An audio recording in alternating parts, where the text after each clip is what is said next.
Buenos días, hermanos y hermanas, en el nombre del Señor Jesucristo. Bienvenidos a este servicio de adoración, hoy día 28 de noviembre del año 2021. En primer lugar, queremos expresar nuestro agradecimiento a nuestro Padre Celestial por habernos protegido aquí en Cajamarca en esta mañana de este temblor que ha sido muy fuerte en el departamento de Amazonas, donde fue el epicentro. Ha habido bastante destrucción de carreteras en esa área y también de varias casas. Todavía no se han reportado daños a vidas de personas y esperamos que Dios haya protegido también a ellos. En Santa María de Neva fue un terremoto de 7.5 grados en la escala de Richter y se sintió también en la parte del Ecuador que limita con la cordillera del Cóndor en el Perú y en Colombia también. Y damos gracias a Dios por su protección en esta mañana. Continuaremos con nuestro servicio de oración y vamos a meditar en esta mañana en el primer capítulo del Evangelio según San Mateo. Hace 2 domingos atrás hablamos del mensaje general del Evangelio de Mateo y hoy vamos a empezar nuestras meditaciones capítulo a capítulo y cada sección dentro de cada capítulo. Entonces, quisiera, en primer lugar, agradecer a nuestro presbítero Luis por habernos leído en público el capítulo 1, versículos 1 al 17 de Mateo. Podemos decir que Mateo ha estructurado este evangelio en 3 grandes partes. La primera parte abarca del versículo 1 del capítulo 1 hasta el capítulo 4, versículo 16. Esta primera parte consiste en la presentación que Mateo hace ante el público judío y al mundo entero acerca del ministerio de Jesucristo. O sea, todos estos 4 capítulos son una presentación del ministerio de Cristo. Y la segunda parte grande abarca del capítulo 4, versículo 17, hasta el capítulo 16, versículo 20. O sea, cubre 12 largos capítulos y trata del desarrollo del ministerio de Jesús. Cómo se desarrolló, dónde, con quién interactuaba, etc. Y la tercera parte es el clímax del ministerio de Jesús y cubre los versículos 21 del capítulo 16 hasta el capítulo 28, versículo 20, que es el último versículo de Mateo. Toda esta sección del 16 al 28 narran, digamos, la cúspide, el culminar, el clímax del ministerio de Jesús. Entonces las 3 grandes partes son introducción al ministerio de Jesús, desarrollo del ministerio de Jesús y el clímax del ministerio de Jesús, o el final del ministerio de Jesús. En esta mañana vamos a iniciar una serie de exposiciones sobre la primera parte, introducción al ministerio de Jesús, del capítulo 1, versículo 1 hasta el 4, 16. Y la introducción o la presentación que Mateo hace acerca del ministerio de Jesús, a su vez la ha organizado en 2 partes. La primera parte abarca los capítulos 1 y 2, que describe quiénes son los ancestros de Jesús. Y la segunda parte de esta primera gran parte cubre los versículos 3 y 4 y describe los acontecimientos de la vida adulta de Jesús antes de que Él inicie su ministerio público. Vamos a ver ahora entonces esta primera sección del capítulo 1, versículo 1, hasta el 2:23. Hoy día nos vamos a concentrar en el primer sermón sobre los ancestros de Jesucristo y vamos a explicar los versículos 1 al 17. Pero esta sección que narra los ancestros de Jesucristo, su nacimiento y su infancia, puede parecernos un poco complicada a nosotros, porque en el versículo 1 hasta el 17 aparecen una serie larga de nombres de papás e hijos, nombres que para el mundo hispánico son raros. Y incluso la forma como se han escrito en español suenan raros porque no se escribían así en el idioma hebreo. Ha habido transformación al traducirlos. Todos los nombres que empiezan con J en castellano, en el hebreo empiezan con Y, con Y. Entonces no diríamos, por ejemplo, los judíos no decían Jeconías, decían Yeconías, ¿no? No decían Isaac, sino Yisac. Y así han habido transformaciones. Por eso nos parecen nombres un poco raros. Entonces necesitamos explicar esto. En esta parte cuando Mateo presenta ante el mundo quiénes fueron los padres antiquísimos de Jesús, lo que nos quiere enseñar Mateo aquí, hay tres grandes temas que unifican toda esta sección y en realidad todo el Evangelio de Mateo. Y el primer tema que Mateo quiere que entendamos es el siguiente: que Jesús el Cristo vino a este mundo en cumplimiento de las profecías de la Escritura. Por eso es que 5 veces en el Evangelio de Mateo, él dice, y esto sucedió para que se cumpliese lo que estaba escrito en la palabra de Dios. Esa es la primera gran enseñanza que nos quiere dar Mateo, que el nacimiento de Cristo o su venida a este mundo fue en cumplimiento de lo que Dios había profetizado en el Antiguo Testamento. Y el segundo tema que Mateo quiere que entendamos es quién es Jesús y qué lugares claves aparecen involucrados en su nacimiento. Entonces el capítulo 1 de Mateo describe cómo el Cristo, el hijo de David, hijo de Abraham, y lo describe también como el Emmanuel, o Dios con nosotros. En nuestro medio siempre hablamos del niño Manuelito, ¿no? Del nombre de este nombre, Emmanuel, proviene por supuesto el nombre de Manuel en el idioma español. Emmanuel es una palabra hebrea, es toda una oración. Significa Dios está con nosotros, o Dios está en nosotros, o Dios con nosotros. Y esto significa que en Cristo Dios tomó forma humana, cuerpo humano, y vino y vivió entre los seres humanos. Y eso es lo que Mateo quiere que entendamos. En tercer lugar, hay un tema también que unifica todo este evangelio, y especialmente la primera parte del capítulo 1, 2, 3 y 4. Y este tema es que Mateo hace un contraste entre Herodes como un rey ilegítimo y Jesús como el verdadero y legítimo rey de Israel. O sea, Jesús nació en un contexto histórico donde Herodes era el rey de Israel. Fue un rey favorecido y en cierta manera impuesto por Roma.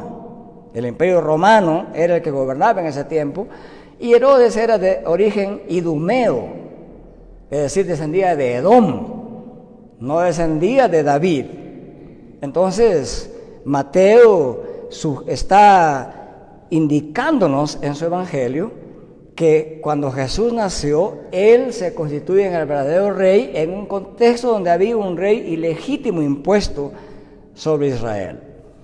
Algunos se da cuenta de eso al entender la historia de Israel, porque de otra manera uno diría, bueno, Herodes es rey, pues se acabó, ¿no?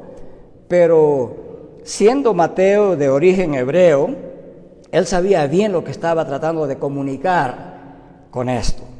Entonces, parece que la intención de Mateo es que antes de presentar todos los hechos acerca del ministerio de Jesús, ante su audiencia, ante los lectores y ante el mundo entero, él coloca la presencia de Jesús en esta época histórica en conexión con lo que Dios había prometido en el Antiguo Testamento. En otras palabras, Mateo nos quiere decir que Jesús no nació por cuestión de azar, No fue un hombre cualquiera como los demás que llegó a este mundo, sino que Jesús vino a este mundo según un plan de salvación bien diseñado por Dios, y que nació en un lugar y en una época de la historia diseñada por Dios. Eso es muy importante que entendamos para comprender las enseñanzas del Evangelio de Mateo. Entonces vamos a ver ahora esta enseñanza de que Jesús vino en una época diseñada por Dios, y Él vino por voluntad divina, según el plan de Dios, según las promesas de Dios. Esta es la enseñanza general de esta primera parte, capítulo 1, 2, 3 y 4. Y esta primera parte está diseñada en 4 secciones. La primera que vamos a ver el día de hoy es los ancestros de Jesús el Cristo. La segunda parte se trata del nacimiento y la designación del nombre a Jesús, que abarca el capítulo 1, 18 al 25. Y la tercera parte es la visita famosa internacional de estos llamados magos que vinieron a Belén, y se describe en el capítulo 2, 1 al 12. Y la cuarta sección está en el capítulo 2, 13 al 23, que describe la masacre de los inocentes por parte de Herodes y la huida de Jesús a Egipto. Ahí tenemos los 2 primeros capítulos bien diseñados. Vamos a ver en esta mañana los versículos 1 al 17 del capítulo 1, los ancestros de Jesús. Entonces, en primer lugar, al hablar de los ancestros de Jesús, en el versículo 1 del capítulo 1 de Mateo, lo que se nos muestra ahí es lo siguiente. Mateo identifica a Jesús como el Cristo, como el Mesías prometido del Antiguo Testamento. Esto en términos teológicos se llama la identidad de Cristo con el Mesías escatológico del Antiguo Testamento. Escatológico quiere decir que en el Antiguo Testamento miraban hacia el futuro y se hablaba de un Mesías que llegaría y que sería hijo del hombre y al mismo tiempo hijo de Dios. En otras palabras, que sería Dios hombre al mismo tiempo. Y entonces el versículo 1 nos comunica eso, y eso debemos entender bien, porque cuando uno lee libro de la genealogía de Jesús, como nosotros no somos de origen hebreo, no nos suena claro eso, ¿verdad? Libro de la genealogía de Jesús, son palabras bastante extrañas. Y es más extraño todavía porque nosotros no acostumbramos a trazar nuestra genealogía o nuestra descendencia hacia atrás.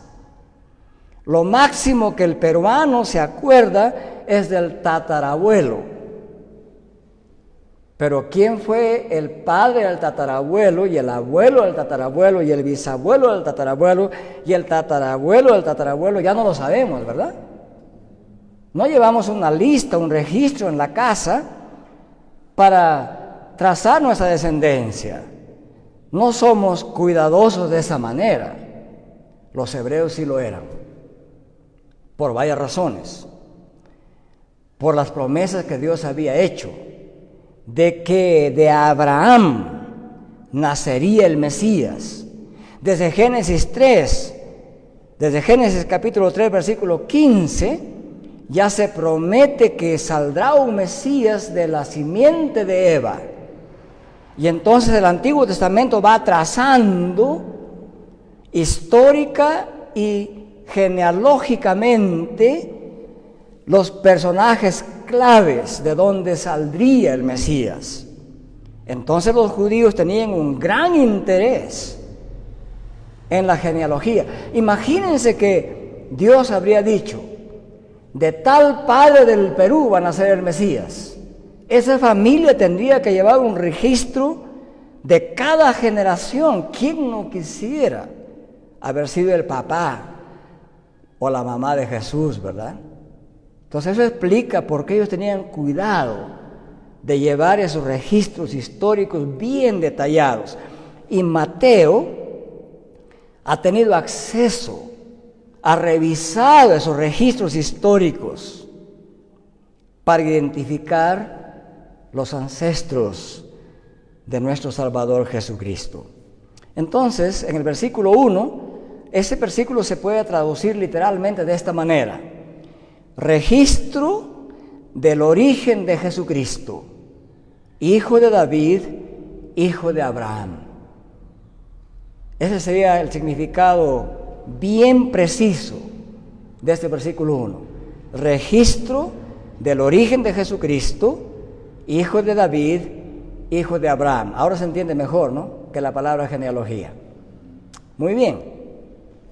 Esta declaración, registro del origen de Jesucristo, hijo de David, hijo de Abraham, en el contexto hebreo tiene un inmenso significado y un claro significado también.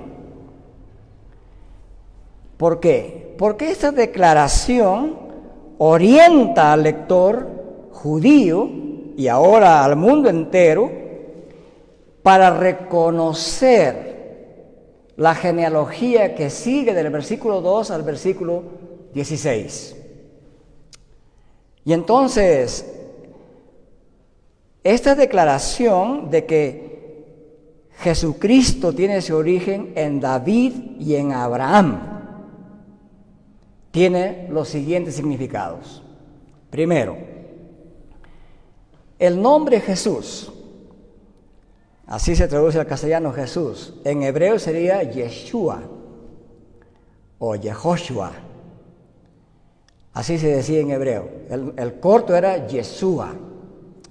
Y ese nombre Yeshua, que se ha traducido como Jesús al castellano, significa el que ciertamente salvará. O sea, ese nombre corto Yeshua tiene un significado largo, grande, el que ciertamente salvará. O también Jehová es salvación. Eso significa el nombre Jesús. Por eso es que los teólogos se asustan cuando vienen a América Latina y hay niños que se llaman Jesús.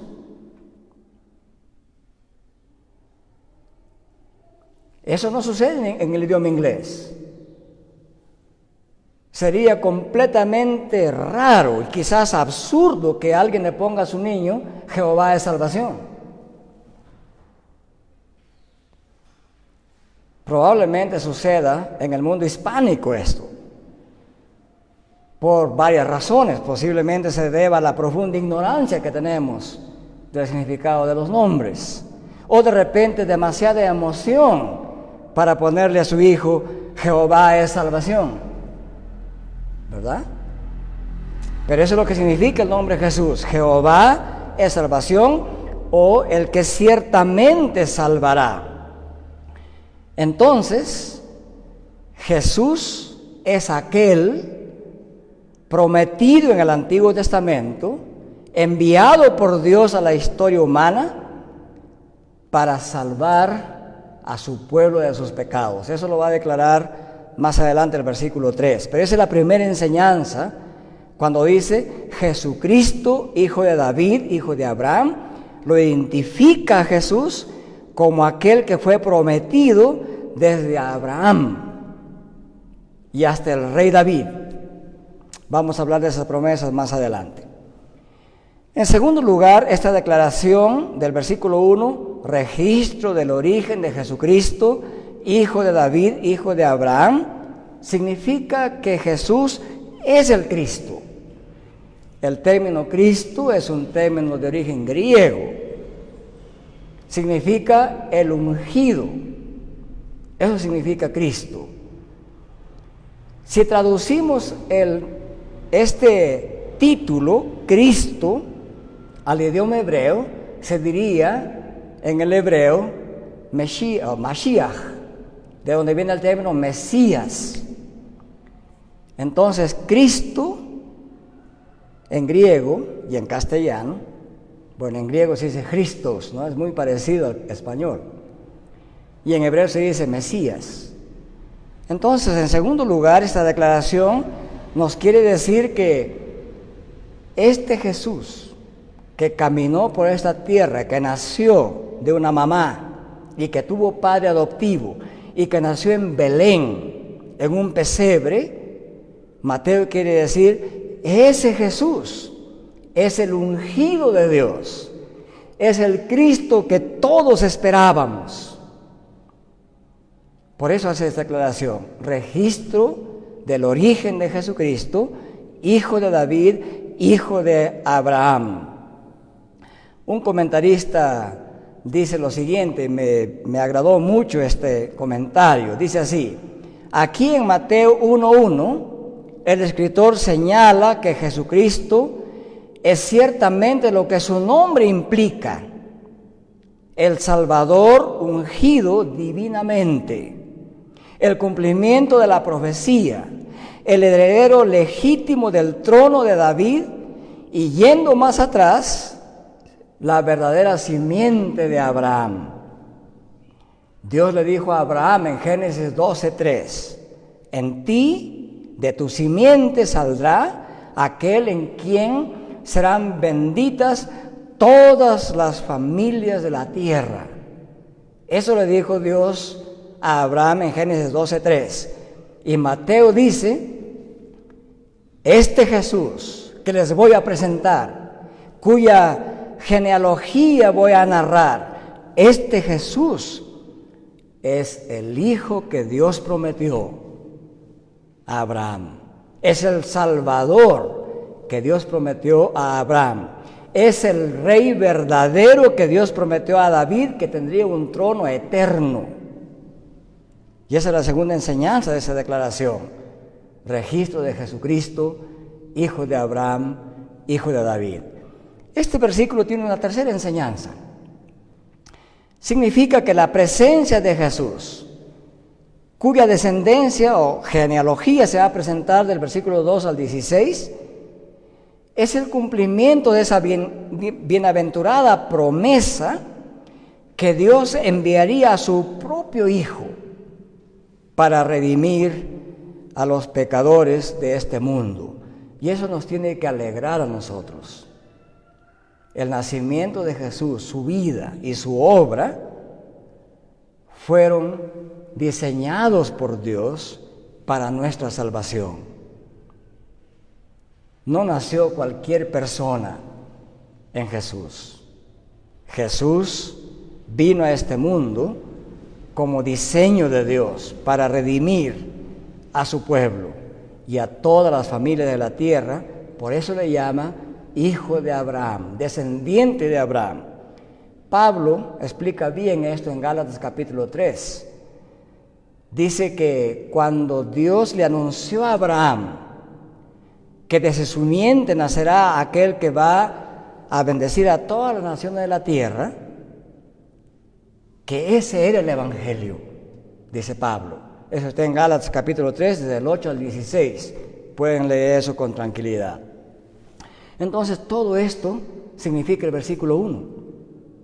Ahora bien, voy a entrar al versículo 2 hasta el 16. No voy a detenerme en cada nombre de esta genealogía, porque seguramente les parecería a ustedes como una clase de matemáticas, ¿no? Vamos a evitar eso. Vamos más bien a exponer las enseñanzas que hay en cómo Mateo ha organizado esta genealogía.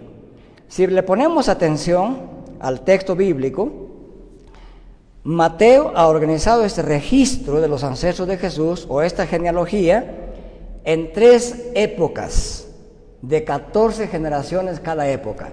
Eso es lo que nos tiene que llamar la atención. En 3 épocas, ¿verdad? Entonces, demuestra cada una de esas épocas, va mostrando el plan de Dios anunciado en el Antiguo Testamento. Hay una especie de ciencia, de especialidad entre los judíos que se llama la gematría.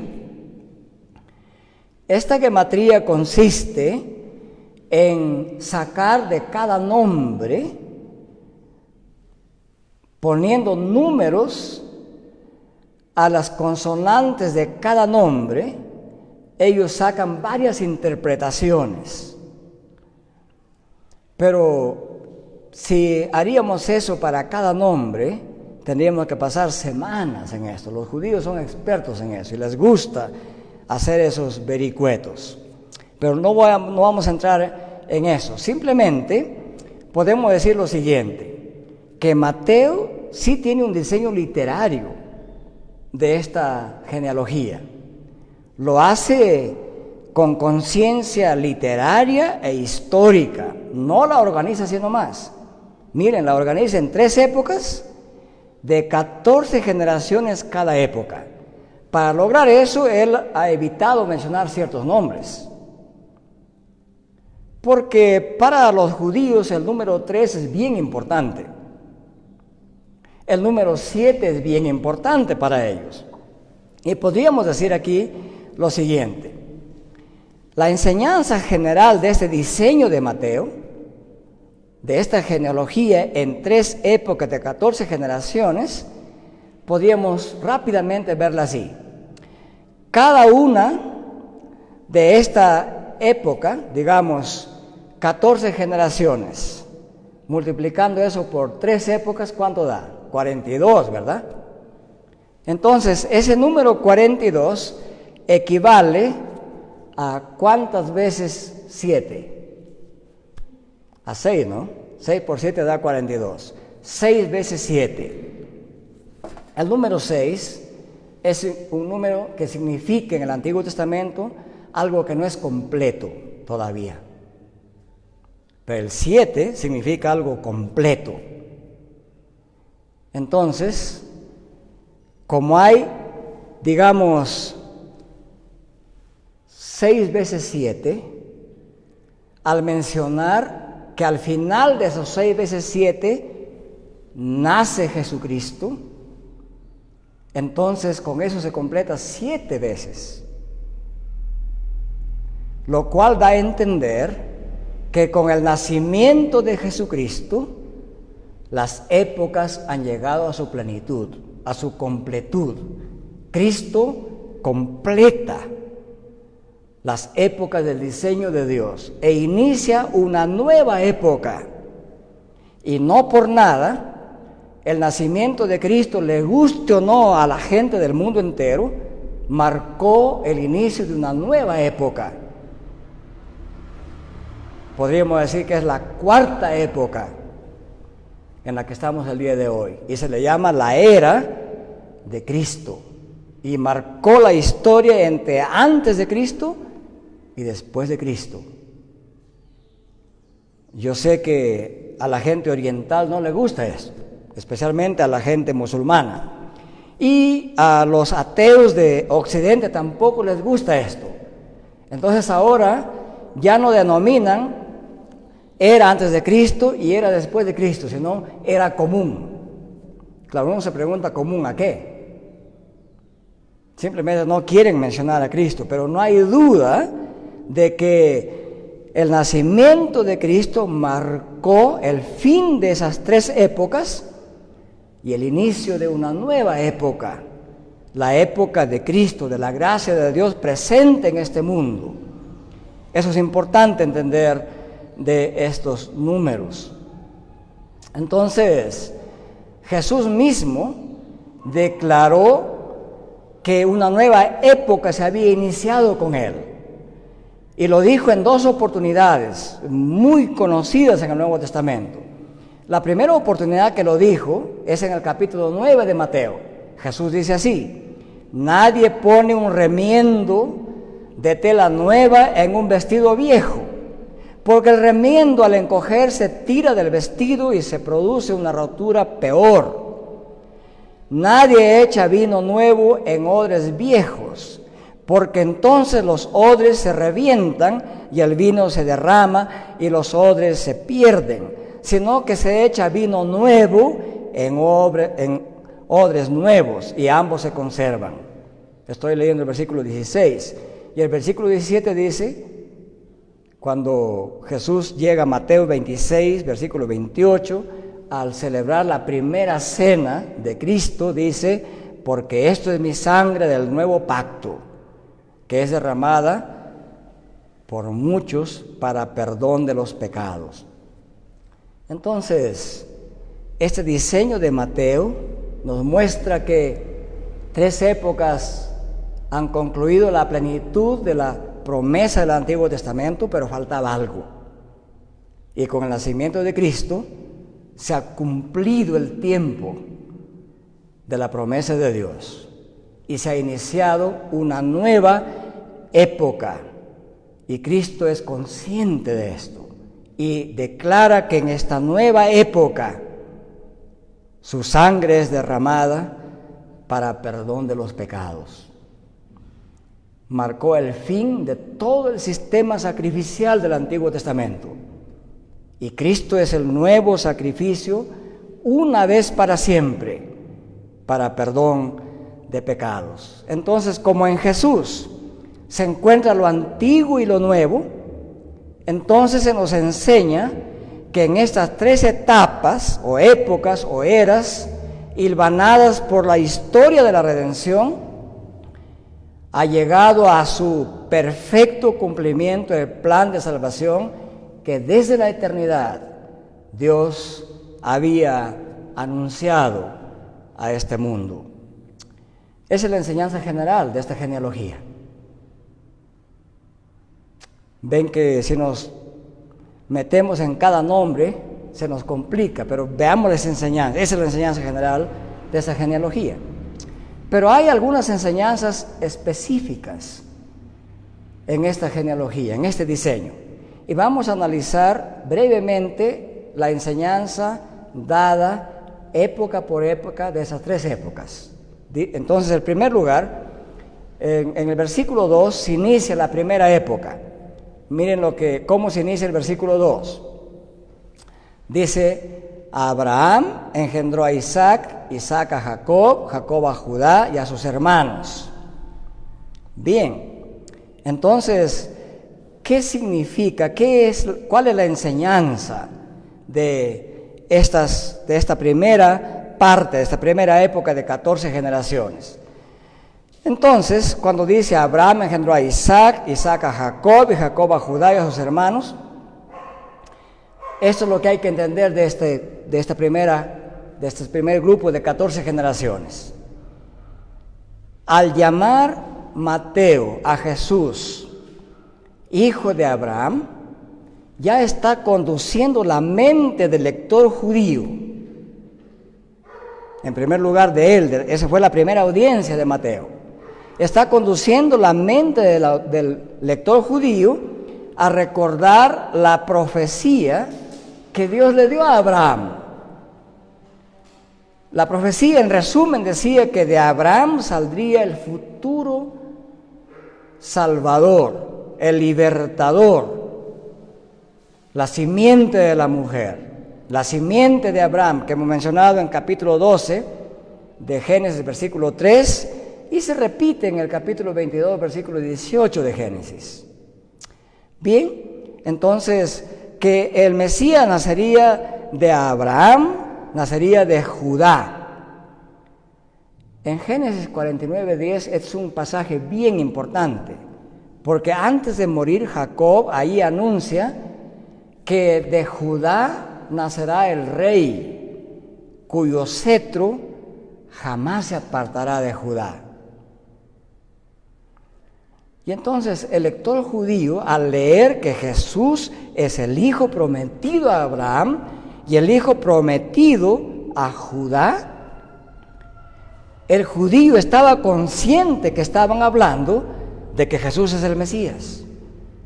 Ellos conocían bien su historia, que estaba escrito en la Sagrada Escritura. Y lo digo así porque nosotros no estamos tan familiarizados a veces con la Escritura, ¿verdad?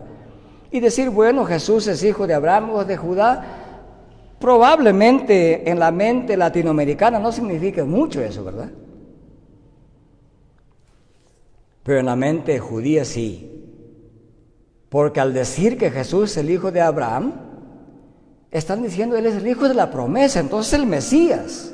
Y cuando conecta a Jesús con Judá, entonces Jesús es el rey que se prometió, que tenía un cetro que nunca se terminará.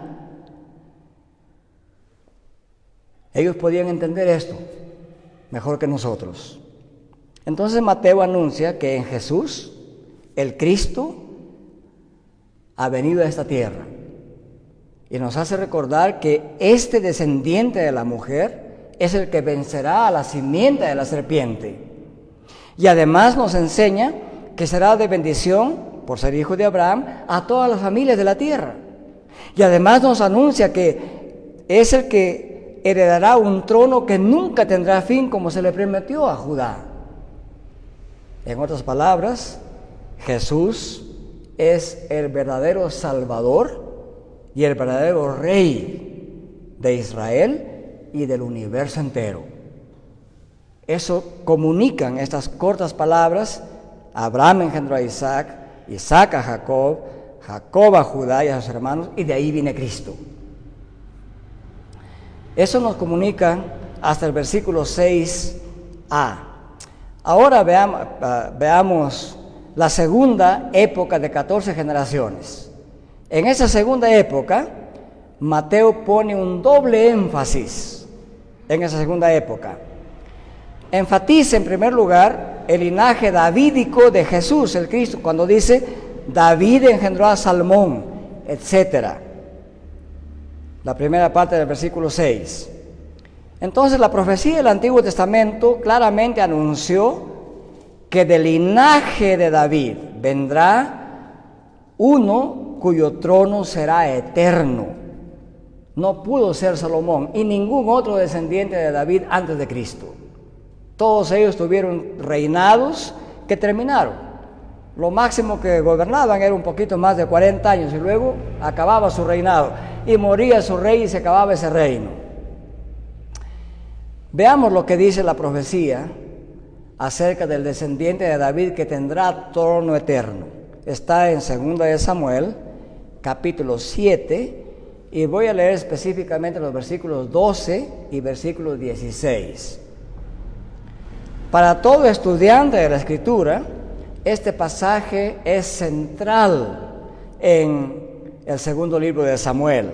Y dice así: y cuando tus días sean cumplidos, esto dice Natán, enviado por Dios a David, le dice, y cuando tus días sean cumplidos y duermas con tus padres, yo levantaré después de ti a uno de tu descendencia, o de tu linaje, o de tus hijos futuros, el cual procederá de tus entrañas, y afirmaré su reino, estableceré su reino, construiré su reino, quiere decir. Y el versículo 16 de 2 Samuel 7 dice, y será afirmada tu casa. Tu casa aquí no se refiere a la estructura física, se refiere a su descendencia completa. Y tu reino para siempre delante de tu rostro, y tu trono será estable eternamente. Esta promesa no puede haberse cumplido en ningún descendiente de David, excepto solamente en Cristo. Entonces, la primera enseñanza de esta parte, de esta segunda época, es clara. Jesús es el Cristo, es el cumplimiento de la promesa de Dios a David, porque en ningún otro descendiente de David pudo haberse cumplido esta promesa. Eso es lo que comunica Mateo. Ahora, hay más profecías acerca de esto, pero creo que lo que he dicho es suficiente para mostrar lo que Dios estaba haciendo con Jesús. Hay un segundo énfasis en este versículo A, o la primera parte del versículo 6, 6a. Aquí enfatiza que la descendencia de Jesús el Cristo es la manifestación de la gracia y misericordia de Dios para con la humanidad. Ustedes dirán, ¿de dónde saca este pastor esta enseñanza? Este énfasis se ve en las frases que Mateo añade al versículo 6. Dice lo siguiente, hemos leído que dice así: David engendró a Salomón, y luego añade, de la que fue mujer de Urías. Mateo no utiliza esta explicación gratuitamente ni vanamente, lo dice por algo.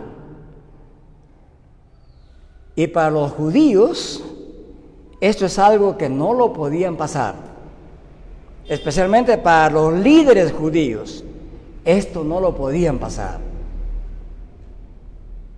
Porque en términos nuestros, lo que Mateo está diciendo es que entre los ancestros de Jesús, uno de los padres de Jesús, Salomón, nació como producto de un adulterio público que se conoció en todo Israel. Y seguramente si nosotros fuéramos los que escribiéramos esta genealogía, hubiéramos por todo lado evitado esto, porque sería una vergüenza decir que alguien nace de adulterio, ¿verdad? Pero al colocar Mateo en la descendencia de Jesús a Salomón como hijo de una mujer que no fue mujer legítima de David, lo que está diciendo es que en la descendencia de Jesús se han incluido, como dicen algunos, nombres de gente buena y de gente mala, nombres de reyes buenos y de reyes muy perversos hay entre los ancestros de Jesús. ¿Y qué nos quiere enseñar Mateo? Que en Cristo, en su nacimiento, Dios manifiesta su gracia y misericordia para con la humanidad. ¿Por qué Mateo tenía que hacer esta declaración moralmente chocante a los judíos y aún a nosotros? Muchos han dicho, bueno, a pesar de la costumbre judaica, Mateo ha incluido en la genealogía de Jesús nombres de mujeres extranjeras como Tamar, Rahab y Ruth, así como de personas étnicamente judías. Que Mateo registre a las personas buenas y malas entre los ancestros de Cristo, se puede entender que a través de ello Mateo dice, miren, Dios es misericordioso. Ningún ser humano es perfecto. Algunos son mucho más imperfectos que otros, ¿verdad? O somos más imperfectos que otros. Y en esta genealogía se ha incluido gente muy imperfecta, moralmente desechable, podríamos decir, lo cual muestra que Dios tiene gracia y misericordia. Entonces Mateo quiere mostrar a sus lectores que a través de estos hechos históricos, Dios está diciendo a los judíos y a todo el mundo donde se lee este evangelio, está diciendo por lo menos 3 verdades con esta declaración. Primera verdad, que los judíos no debieran seguir jactándose de su descendencia de Abraham hasta convertirla en un etnocentrismo carnal y pecaminoso. Recuerden ustedes ese gran debate entre Jesús y los fariseos y escribas en Juan capítulo 8. Ahí Jesús se trama en un debate fuerte con estos fariseos y escribas. Ahí ellos lo acusaron a él de ser hijo de fornicación o de adulterio. Hijo ilegítimo, en otras palabras. No calificaba para ellos como el Mesías. Y Mateo, fiel a la verdad histórica y fiel a su conocimiento de la gracia y misericordia de Dios, tiene que incluir lo que verdaderamente era descendencia de Jesús. Y los judíos no debían jactarse de eso, porque Dios decretó que en la simiente de Abraham todas las familias de la tierra serían benditas. Esta lección y esta promesa era algo que los judíos no querían recordar. Eran muy etnocentristas, pecaminosamente etnocéntricos.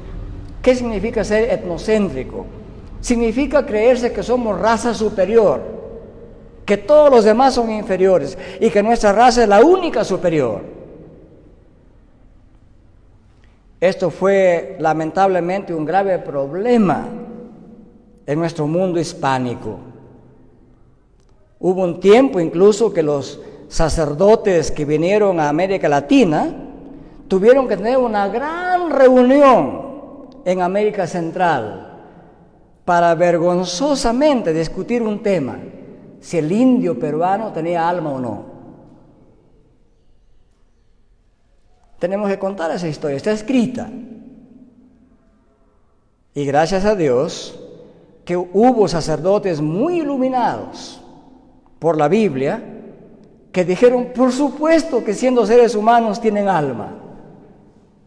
Porque si se decretaba que no tendrían alma, tenían que seguir siendo tratados como bestias. Pero si se decía que tenían alma, tenían que ser tratados como seres humanos. Y Bartolomé de las Casas, sacerdote él, dominicano, fue el que lideró la batalla para convencer al resto de sacerdotes que los descendientes de los incas eran seres humanos y por lo tanto tenían alma, como todo el resto de seres humanos. El etnocentrismo, que asume que es la raza superior, puede llegar a esa pecaminosidad. Y los judíos tenían ese problema. Creían que si alguien no es judío, casi como si no fuera ser humano. Mientras la profecía decía que de Abraham nacería aquel en quien serían benditas todas las familias de la tierra. Esa promesa, que sigue vigente hasta el día de hoy en Cristo, tiene que cuestionar nuestra pecaminosa manera de concebirnos, ya sea como descendientes en un país, como europeos o como latinos. Cada ser humano, según esta enseñanza, es hijo de Dios y cada uno de ellos está invitado a ser salvo por la sangre derramada de Cristo. ¡Qué gracia de Dios!, ¿verdad? Dios no es etnocentrista. Él nos ha hecho, sabe que todo ser humano es pecador. Pablo chocaba constantemente con los judíos porque hacía declaraciones que hacían retronar la mente pecaminosa, etnocentrista de algunos judíos. Y Pablo dice que está claro en la Biblia que por cuanto todos pecaron y que no hay justo ni aun uno, Romanos 3 y Romanos 6, y por lo tanto todos están destituidos de la gracia de Dios. Y que solamente por gracia y misericordia Dios ha enviado a su Hijo Jesucristo para que todo aquel que en Él crea no se pierda, sino que tenga vida eterna. Eso enseña Mateo aquí también. En primer lugar, con esto de que nació de aquella mujer que fue de Urías. Eso en primer lugar. En segundo lugar, Mateo, con esta declaración explicativa, nos quiere enseñar que Jesús es el Mesías Redentor ampliamente y largamente esperado, que ha sido enviado por Dios para redimir al ser humano, no solamente al judío, al ser humano en general, lo cual queda demostrado en este humilde origen de Jesús, tal como las profecías lo declaraban. Cuando Jesús, en el capítulo 21 de Mateo, se describe entrando a Jerusalén como rey, no escogió un caballo con una jáquima y un jato, es decir, con un ápero lleno de oro y plata, como un rey lo hubiera hecho, como un rey pagano lo hubiera hecho. Entró en un asno, en un asno hijo de asna, ni siquiera con silla, solamente alguien puso un paño encima y así entró Jesús, humilde, como se prometía que sería el Mesías, rey de Israel, según Isaías 11, según Isaías 53. Entonces Mateo está diciendo, miren, el nacimiento humilde de Jesús, de descendientes incluso que tuvieron grandes pecados, nos muestra en primer lugar que Dios es misericordioso. Y en segundo lugar, que ese nacimiento humilde corresponde a lo que la profecía decía acerca del Mesías. Y en tercer lugar, esta declaración que Jesús nació de aquella que fue mujer de Urías, es decir, de Salomón, que puesto que Jesucristo ha venido no solo como redentor de los judíos, sino también ha venido como redentor de todo el resto que cree en Él. Y que en ese sentido Dios pone su promesa públicamente a disposición de la humanidad. Y así lo anunció Dios desde el Antiguo Testamento, queridos hermanos y compatriotas. Escuchen lo que dice Isaías 55, 6 y 7. Aquí Dios habla al mundo, no solamente habla a los judíos, dice así: busquen al Señor mientras puede ser hallado, llámenle en tanto que está cerca. Y en Cristo Jehová se ha acercado a nosotros. Y luego hace un llamado: abandone el impío su camino y el hombre inicuo sus pensamientos, y conviértase al Señor, vuélvase al Señor.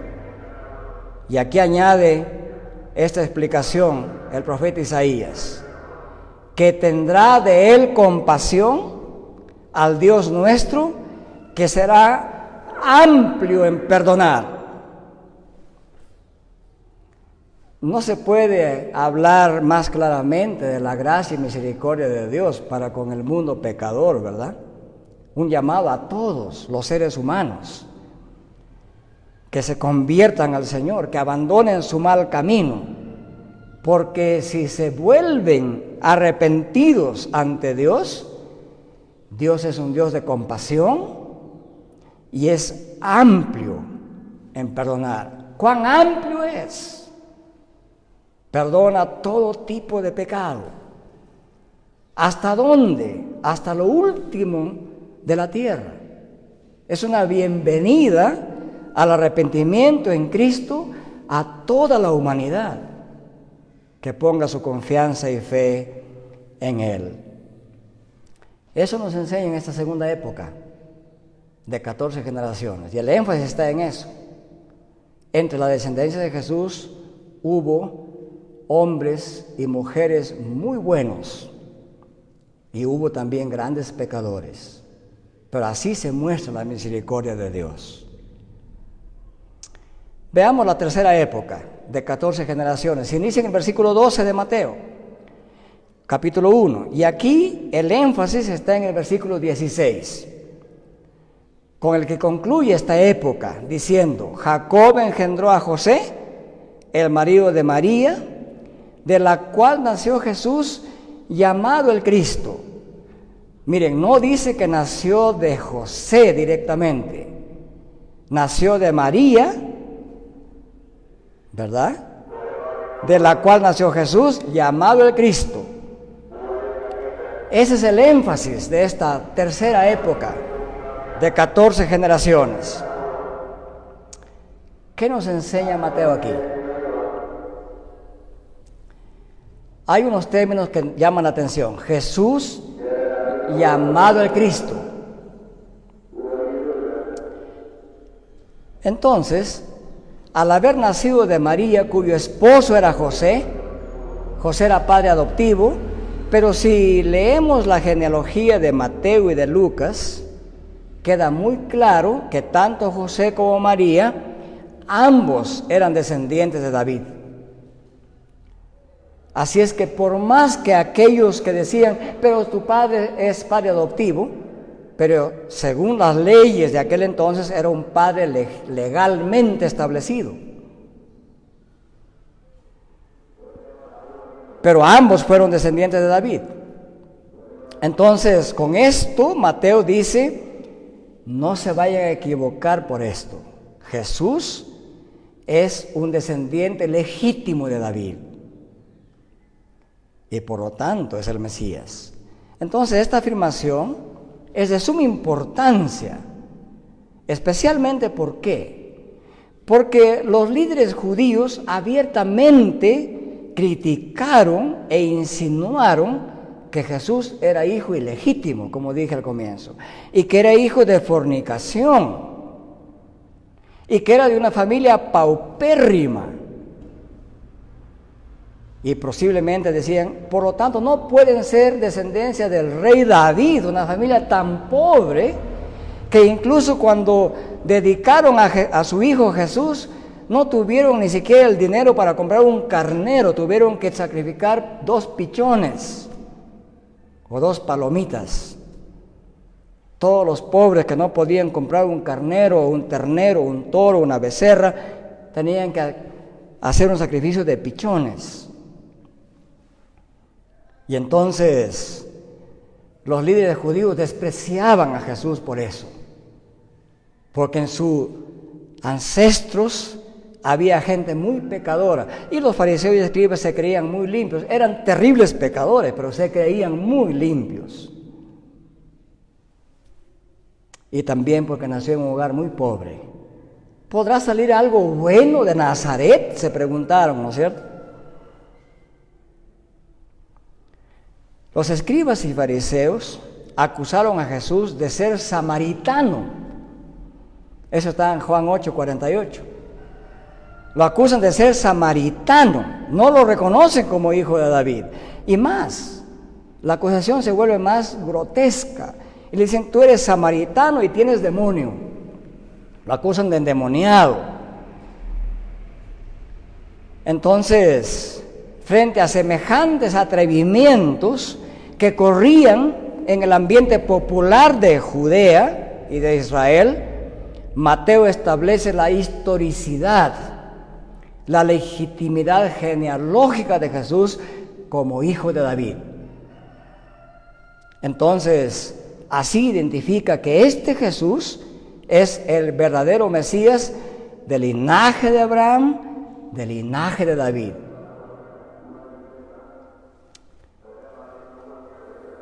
Veamos finalmente el versículo 17 de Mateo capítulo 1.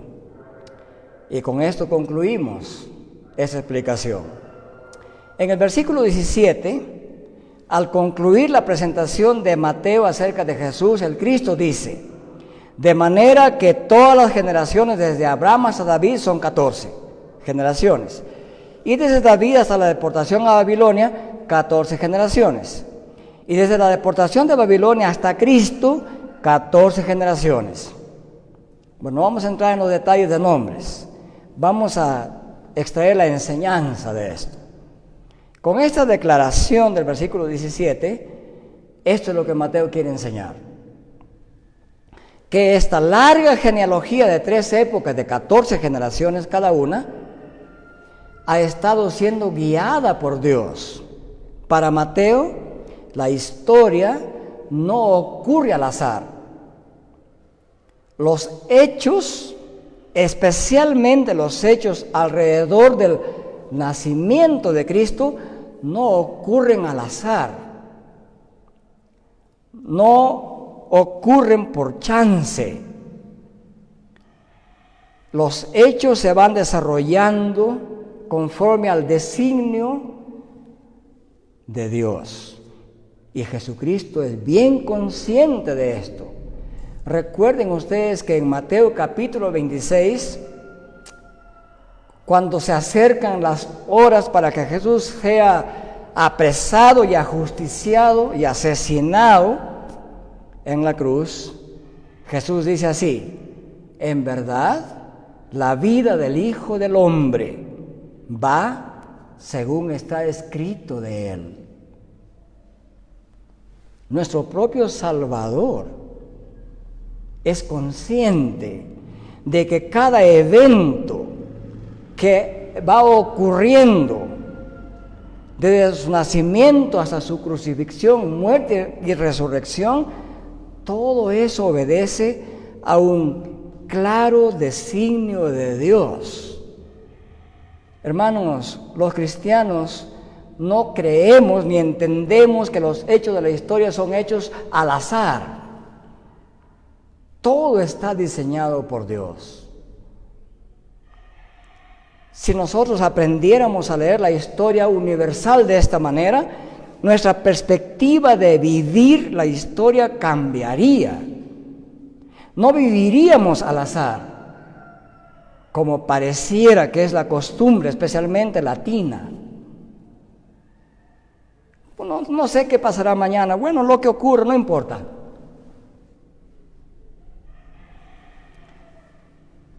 Los creyentes vivimos cada día leyendo la palabra y orando a Dios porque sabemos que Cristo vendrá otra vez. Y los cristianos sabemos que Jesucristo vendrá otra vez como juez de todo este universo. Y sentenciará a todos aquellos que no han creído en Él. Y por lo tanto a los cristianos nos preocupa predicar el Evangelio. Nos preocupa que debemos comunicar el Evangelio a nuestro compañero de trabajo, a nuestro vecino, a nuestro compañero de estudio, etc. No podemos vivir como paganos, ignorando quién vive al costado y quién no vive al costado. Dios ha diseñado la historia, tiene un designio. Dios nos ha puesto aquí con un plan y Cristo nos ha mandado ese plan. Recuerden lo que nos dijo. Le dijo a sus discípulos: he aquí, toda autoridad me ha sido dado en el cielo y en la tierra. Por tanto, vayan por el mundo y hagan discípulos a todas las naciones, enseñándoles que guarden todo lo que yo os he mandado, y bautizándolos en el nombre del Padre, y del Hijo, y del Espíritu Santo. Y he aquí, yo estoy con vosotros hasta el fin. Entonces, la iglesia no está aquí por las puras ni por cuestión de azar. Está aquí por un plan de Dios. Y cada creyente tenemos que sumarnos a hacer cosas en ese plan de Dios. Y lo más grande que tenemos que hacer es comunicar el Evangelio a todos los que nos rodean. Eso significa ser discípulo de Cristo. Si usted jamás comunique el Evangelio a nadie, no puede llamarse discípulo de Cristo. Lo siento mucho, pero esa es la verdad. Un discípulo de Cristo es un seguidor de Cristo, seguidor de sus enseñanzas, propagador de sus enseñanzas, imitador de la vida de Cristo. Cristo entregó su vida por predicar esta salvación. No tenemos que vivir al azar o como si no hubiera un plan de Dios. Si no estamos insertados activamente en este plan de Dios, tenemos que arrepentirnos de ese pecado. Puede ser que ya nos llamemos cristianos, pero si no estamos haciendo eso, tenemos que arrepentirnos de ello. Y cada día decir: Señor, dame la fuerza, dame la convicción, quítame la pereza que he tenido hasta ahora de no comunicar tan preciosa misericordia y gracia de Dios en Cristo a los que me rodean. No le tiene que preocupar si los que lo rodean no se convierten. Nuestro deber es sembrar la semilla, sembrar el Evangelio, el crecimiento y la producción de esa palabra la hace Dios. Dios dice que su palabra jamás volverá vacía, hará lo que Él ha diseñado, lo que tenga que hacer. Eso significa esta enseñanza del versículo 16. No suceden las cosas al azar. Por lo tanto, el Jesús que presenta el Evangelio de Mateo tiene que ser reconocido, tiene que ser recibido como el Hijo de David, al mismo tiempo como el Señor de David, porque Jesús es del linaje de David respecto a su humanidad, pero al mismo tiempo es el Hijo de Dios y posee plena divinidad. ¿Cuál es la conclusión general de este primer capítulo 1 al 17? Mateo prologa todo su evangelio exponiendo los orígenes de Jesús el Cristo desde la perspectiva de la historia de la redención, es decir, de la perspectiva que Dios diseña la historia y que Dios guía y sigue guiando la historia, es decir, en base a los hechos que estaban contenidos en fuentes históricas, muestra que Jesús el Mesías no vino a este mundo por cuestión del azar, ni por pura coincidencia de los tiempos o porque algunos planetas se alinearon. No, Jesús es el Cristo, el Mesías, anunciado históricamente por los profetas, que irrumpió en la historia humana en ese tiempo en que Él nació. Y desde este lugar y de este contexto histórico, todo el mundo ha llegado a saber que el tiempo de volver a Dios ha llegado. Ese tiempo está presente con nosotros. Pablo se dirigió a los filósofos griegos en Atenas, el corazón de la filosofía griega de tiempos antes de Cristo y de tiempos después de Cristo, hasta el siglo IV después de Cristo. Ahí apareció Pablo y les dijo así: miren, Dios ha pasado por alto las maldades de los hombres hasta ahora, pero ahora que ha llegado Cristo, a través de Él, Dios manda que todos los seres humanos procedan a arrepentirse. El nacimiento de Cristo en este mundo comunica una verdad grande. Dios está con nosotros y formula un gran llamado al mundo entero. Y ese llamado es: puesto que Cristo está aquí y puesto que en Cristo Dios manifiesta su gracia y misericordia, arrepiéntanse, vuélvanse a Dios creyendo en la muerte expiatoria de Cristo, porque Dios en Él es amplio en perdonar. Eso quiere Mateo, que todo el mundo sepa. Y ese es el mensaje que cada uno de nosotros tenemos que llevar a todos los que nos rodean, hasta donde Dios nos permita llegar, ya sea caminando o por avión o al siguiente paso de su casa. Que el Señor haga que esta enseñanza de que tenemos que convertirnos en discípulos de Cristo para entrar en su reino eterno que Él ha inaugurado, que el tiempo de la redención por medio del sacrificio de Jesús el mediador está presente aquí y ahora entre nosotros, y que es nuestro deber explicarlo, anunciarlo, comunicarlo a tiempo y fuera de tiempo, como Pablo le mandó a Timoteo. Que esta enseñanza la guardemos en nuestros corazones y que la hagamos mientras el Señor nos permite vivir en este mundo. Amén.